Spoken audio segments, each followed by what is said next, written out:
دیکھ رہے ہیں کہ تشیع کے خلاف کیا ہو رہا ہے۔ یہ تحفظ ناموس صحابہ بل 1990 میں اعظم طارق نے پیش کیا تھا اسمبلی میں۔ شہید بے نظیر بھٹو کا دور تھا، سپیکر قومی اسمبلی سید یوسف رضا گیلانی صاحب تھے۔ اس دور سے یہ تحفظ ناموس صحابہ بل چلتا آ رہا ہے مختلف ادوار میں۔ اسمبلی سے ریجیکٹ ہو جاتا تھا، مسترد ہو جاتا تھا، پیش ہونے کی اجازت نہیں دی جاتی تھی کرنے کی۔ اس حکومت کے دور میں یہ جو پی ڈی ایم کی حکومت ابھی رخصت ہوئی ہے، اس دور میں جاتے جاتے انہوں نے تشیع پر ظلم کیا ہے۔ شیعان علی کے خلاف انہوں نے دہشت گردی کی ہے۔ قائد ملت جعفریہ علامہ سید ساجد علی نقوی نے کہا ہے کہ یہ بل دہشت گردی ہے، یہ بل بدماشی ہے۔ شیعان علی جنہوں نے پاکستان بنایا، پاکستان کے ہم بانی ہیں، اور 100 جنازے اٹھا کر بھی ہم نے پاکستان کی ہمیشہ حفاظت کی ہے۔ ہم مہذب لوگ ہیں، محب وطن شہری ہیں، پاکستان کے خیر خواہ ہیں۔ ہم نے آج تک کسی بھی احتجاج میں ایک پتا تک نہیں توڑا ہے۔ لوگوں نے احتجاج میں بڑی بڑی جائیدادیں جلا دیں، گاڑیاں جلائیں، بلڈنگیں جلائیں، سکول جلا دیے، حتیٰ کہ جناح ہاؤس کو بھی جلا دیا، اور جو ہمارا آرمی کا ہیڈ کوارٹر ہے اس کو بھی جلا دیا۔ اس سے بڑھ کر ہماری محب وطنی کیا ہو سکتی ہے کہ سیکورٹی اداروں کے، رینجرز کے نوجوان، آرمی کے نوجوان، پولیس کے نوجوان، ایف سی کے نوجوان قتل ہوتے ہیں دہشت گردی کے مقابلے میں۔ وہ لوگ ان کو ہلاک کہتے ہیں اور شیعان علی ان کو شہید کہتے ہیں۔ اس سے بڑھ کر کیا ہمدردی اور محب وطنی ہے؟ لیکن انہوں نے ہمارے اوپر ظلم کیا جاتے جاتے اسمبلی سے چند لوگوں کی حاضری میں، یعنی 300 یا 400 اراکین کی قومی اسمبلی میں، اور اس کے بعد سینٹ میں انہوں نے چند لوگوں کو بٹھا کر بل نہ پڑھنے دیا، نہ مطالعہ کرنے دیا، نہ بحث کرنے دی۔ 16 یا 24 اراکین کی موجودگی میں ایک شخص بل پیش کرتا ہے، اس کو مطالعہ کرنے کی اجازت بھی نہیں دی جاتی کہ اس بل کے خدشات کیا ہیں، اس بل کے نقصانات کیا ہیں، تو فوراً ایک ہی گھنٹے میں یا 2 گھنٹوں میں 13 بل پاس کر دیے جاتے ہیں۔ جن بلوں کے پاس کرنے پر مہینے لگتے تھے، اسمبلیوں میں بحث ہوتی تھی، ان کو مطالعہ کرنے کی اجازت ہوتی تھی، بل کمیٹیوں میں پیش کیے جاتے ہیں، لیکن راتوں رات ہمارے ساتھ ظلم ہوا۔ اب آپ کو بتانا چاہتا ہوں کہ بل میں ہے کیا۔ بل میں یہ ہے کہ جو بھی صحابہ کرام کے خلاف گستاخی کرے گا، توہین کرے گا، اس کو 25 سال سزا ہوگی، اور اس جرم کی ضمانت بھی نہیں ہوگی۔ اس ملک میں قتل پر بھی ضمانت ہے، ڈکیٹی کرنے پر بھی ضمانت ہے، دہشت گردوں کو بھی ضمانت کا حق حاصل ہے، لیکن یہ نیا قانون بنایا گیا ہے کہ ضمانت نہیں ہو سکے گی، اور 25 سال قید 10 سال سے لے کر 25 سال تک قید ہوگی۔ ہمارا یہ مطالبہ ہے، ہم ناموس صحابہ کے خود محافظ ہیں۔ ہمارے مجتہدین اور علماء نے فتویٰ دیا ہے کہ ہم کسی کی ناموس کے خلاف گستاخی نہیں کرتے ہیں، ہم گالیاں نہیں دیتے ہیں، ہم توہین کو حرام سمجھتے ہیں۔ ہمارے تمام مراجع عظام کا فتویٰ ہے، لیکن ہمارے خاصات ہو کیا رہا ہے؟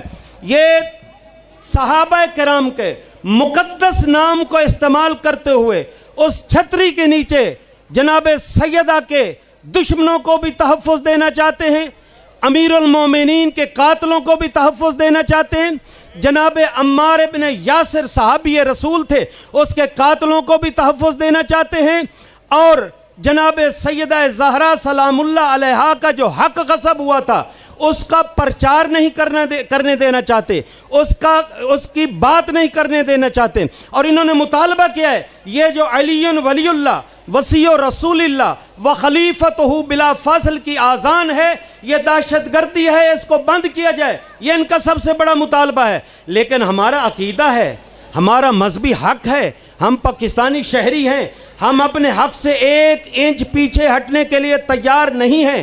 یہ ہمارے عقائد ہیں، ہماری عبادات ہیں، اور پاکستان کے آئین نے ہمیں تحفظ دیا ہے۔ اس ملک میں یہودی بھی، اس ملک میں ہندو، اس ملک میں سکھ، اس ملک میں عیسائی، اس ملک کے تمام مسالک اور تمام مکاتب اور تمام مذاہب کو آزادی حاصل ہے کہ اپنے اپنے عقائد کے مطابق عبادات کریں۔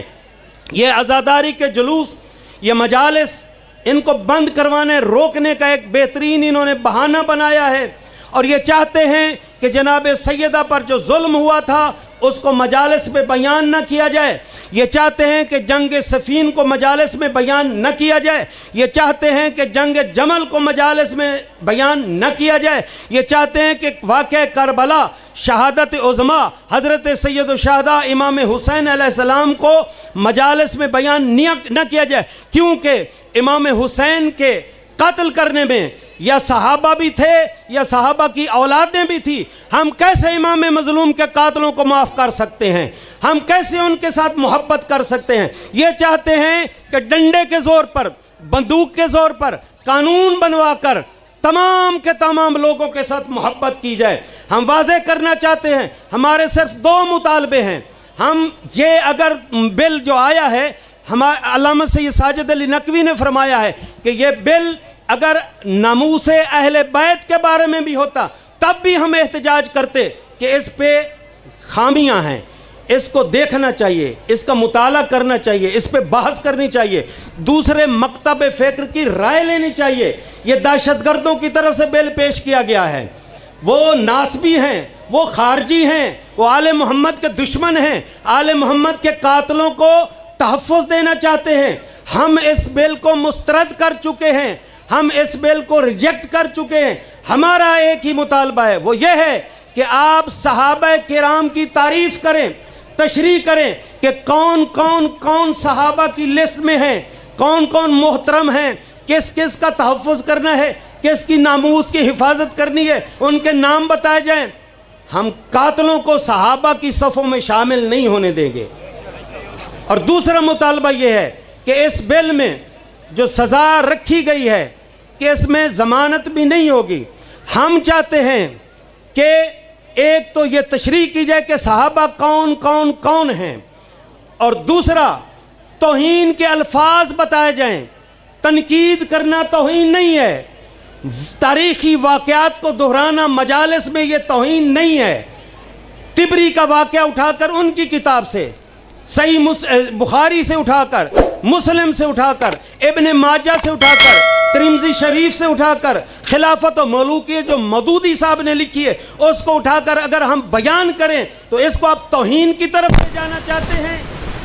ہم اس بل کو ہرگز نہیں مانیں گے۔ اس کے لیے 1979 میں ایک شیعہ اجتماع ہوا تھا ڈکٹیٹر ضیاء الحق کے دور میں، آپ کو یاد ہوگا جو بزرگ ہیں، 1979 میں تقریباً 43 سال پہلے یہ اجتماع ہوا تھا تشیع کا، اور اتحاد تھی، وحدت تھی، اسلام آباد پورا شیعان علی کے نعروں سے گونج رہا تھا۔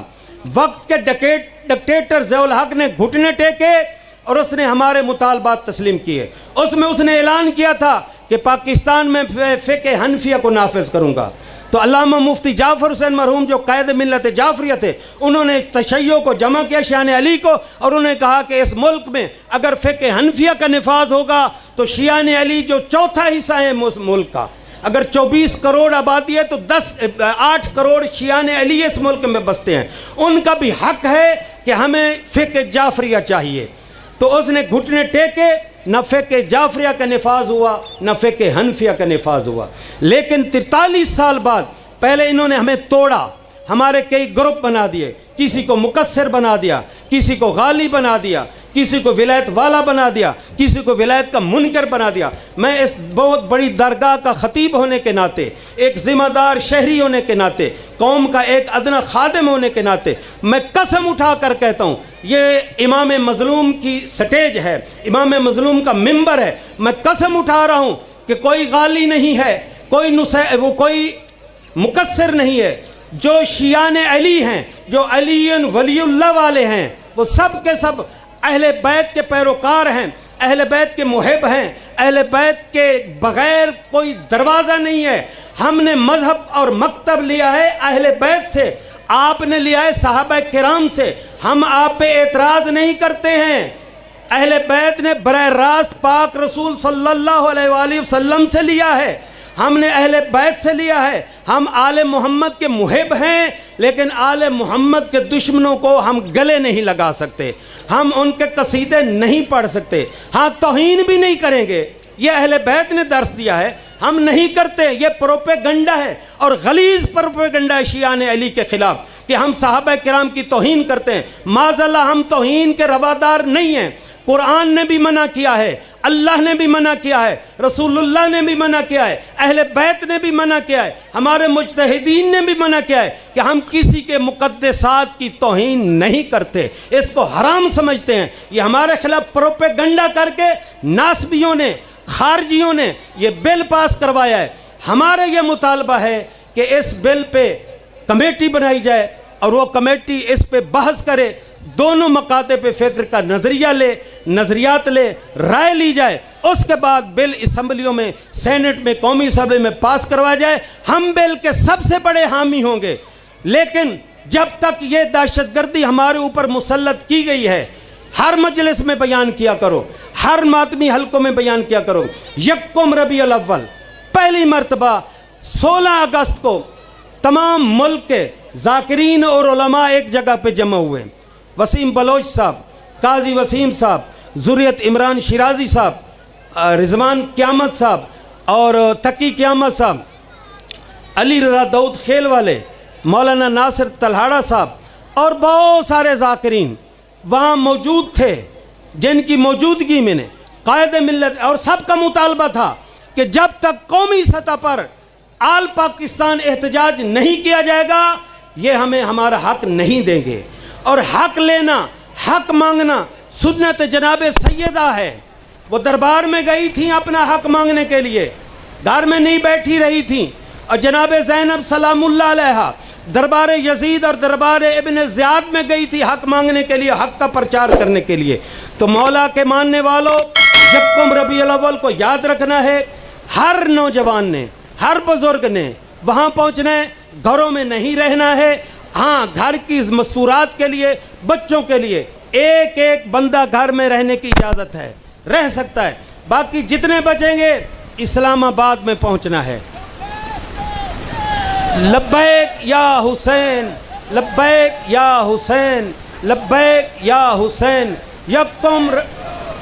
یکم ربیع الاول کو نہیں بھولنا ہے. آپ کو وہاں دعوت دی گئی ہے اور قائد ملت جعفریہ نے فرمایا ہے، علامہ سید ساجد علی نقوی نے اس مجمع میں اعلان کیا ہے کہ جب تک ہمارا حق ہمیں نہیں ملے گا ہم واپس نہیں آئیں گے. اپنا اپنا بندوبست کر کے جانا ہے، واپس آنے کا پروگرام نہیں بنانا ہے. جب تک ہمارا حق نہیں ملے گا ہم وہاں بیٹھے رہیں گے. اور اسلام آباد میں اس طرح کا احتجاج ہوگا، آل پاکستان احتجاج، کہ وہاں کوئی اور اسلام آباد میں داخل نہیں ہو سکے گا. جتنے دن بیٹھیں گے علم عباس ہوگا، امیر المومنین اور امام حسین کی مجالس ہوں گی، ماتم داری ہوگی اور وہاں تشیع کی پرچار ہوگا. میں آپ کو یہ آخری بات کرنا چاہتا ہوں کہ اس وقت انتظامات جو ہو چکے ہیں، ملتان سے جو میری رپورٹ ہے تقریباً 10 بسیں تیار ہیں. میں کہتا ہوں ہماری اتنی بڑی آبادی ہے، مخدوم صاحب سے میں گزارش کروں گا اپنے معتقدین سے، اپنے متعلقین سے یہ بار بار دہرائیں کہ 10 نہیں، یہاں سے ملتان سے ہماری 20 بسیں جانی چاہیے. ابھی چھوٹی سی تحصیل میل سی ہے، مجھے آج دوست بتا رہے کہ ہماری 5 بسیں تیار ہیں. ڈیرہ غازی خان والوں کی 10 بسیں تیار ہیں. اس طرح لوگ جوک تک جوک جا رہے ہیں جوش و جذبے کے ساتھ. اور ہر شیعہ علی کا حق بنتا ہے اپنا حق مانگنے کے لیے، حق چھیننے کے لیے. یہ وہ دور ہے، یزیدیت کا دور ہے، شمر کا دور ہے، یہ حسینیت کا دور نہیں رہا ہے. لیکن حسینیوں کو اپنا حق مانگنا نہیں پڑے گا، اپنا حق چھیننا پڑے گا. لبیک یا حسین.